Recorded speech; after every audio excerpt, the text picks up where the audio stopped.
all out, of course, when we overreact to the football weekend, and as usual, there's a lot to overreact to. Oh, is there ever? Let's start with my 3 big thoughts. First big thought is bigger victories. We're going to talk a lot about what happened on the field in Texas high school football, but to me, the story of week 2 of Texas high school football is that some of the teams in Houston and the Coastal Bend played a football game. Yep. That is the biggest victory of all. The fact, this blows my mind. Rockport Fulton played a game on Friday night. Yeah, the high school doesn't exist anymore. The high school is gone. Yeah. And they played a football game on Friday night. Great. The UIL, Jay Siebert, the head coach at Rockport Fulton, told Sarah Merrifield from Fox Sports Southwest, told him that the UIL has told the kids they can go transfer to other schools and go to school there and still play for Rockport Fulton. Right. If that doesn't speak to how important Texas high school football is to the cultural fabric of Texas, I don't know what will. Yeah. So that was, to me, the storyline. Forget wins and losses and records and all that fun stuff. The most important thing is that there were a number of Houston and Coastal Bend area teams that got on the field on Friday night, and that is awesome. Everyone there won. They're the big winners this week. Yeah. Thought number 2. TCU and Houston are Wan Kenobi. Yep. I was thinking about this weekend as I was watching college football. Last year, who was the most prominent Texas team on a national level? Probably Houston?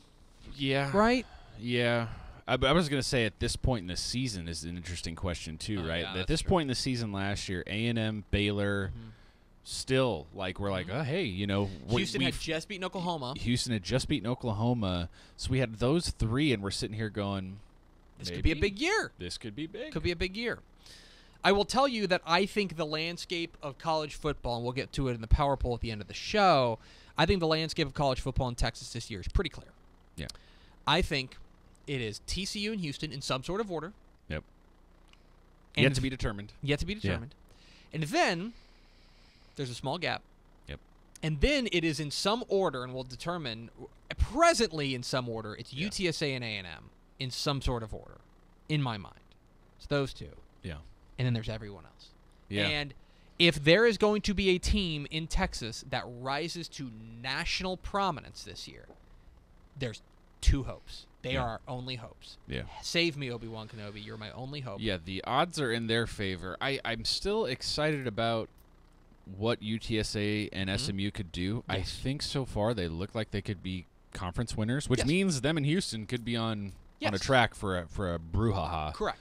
But the odds are still in favor of Houston and TCU. I agree. I think those are the 2. I just think that these seem like the 2 teams that are going to be that represent the best hopes for Texas to have a prominent college football team on the national scale. Yeah. Because all due respect to UTSA, if they win Conference USA, that's not that's great, and we're going to be super fired up. Yeah. But that's not necessarily going to move the needle. SMU's kind of the same way. Right. Houston's already got that national profile. Right. Yeah. We're going to be super fired up about it. Yeah. But I'm talking about the nation writ large. Right. These are the 2 teams that have a chance of getting noticed nationwide. Yeah.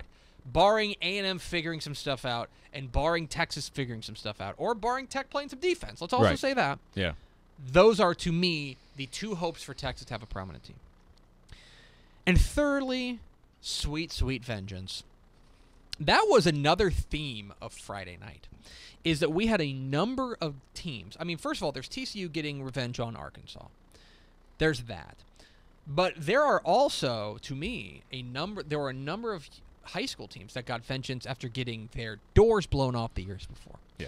In the DQ Big Game of the Week, Abilene Cooper took down Grapevine. Grapevine last year just smothered Abilene Cooper. Yeah. Cooper gets them at Shotwell and exacts some revenge on them. Yeah. Highland Park lost to Waxahachie last year. Not so this year. The Great game again, though. Great game.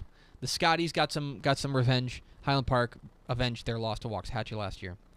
And then Midway. We mentioned it on the picks video about how last year Cedar Ridge just mollywopped Midway, and then this year it was Midway. Midway got the better of them. Yeah.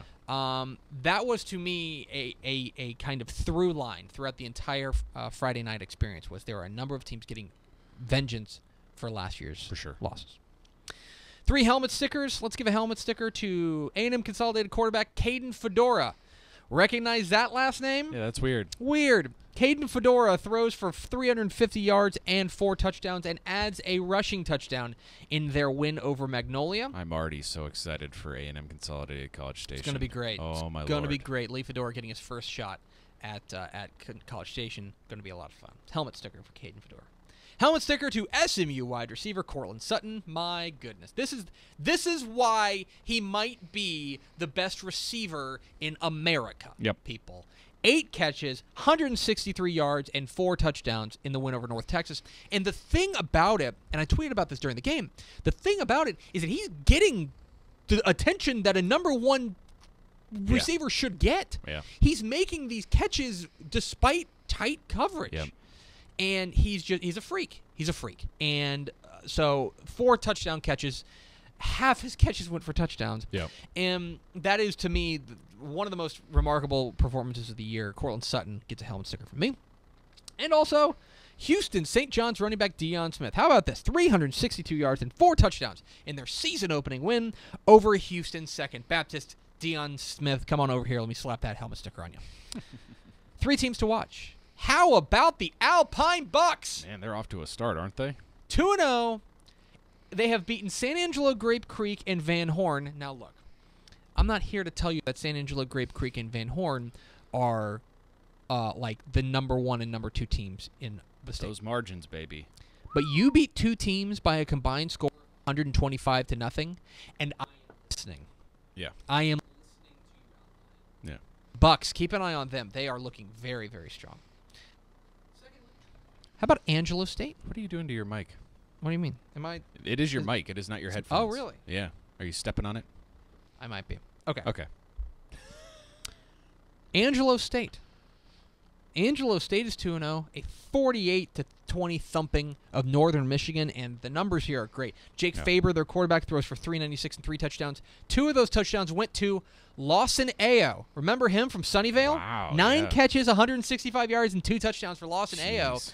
And Angelo State is 2-0. Yeah. Keep an eye on the We'll talk a little bit more about them on Wednesday, I bet. Perhaps we will. Yeah. Perhaps we will.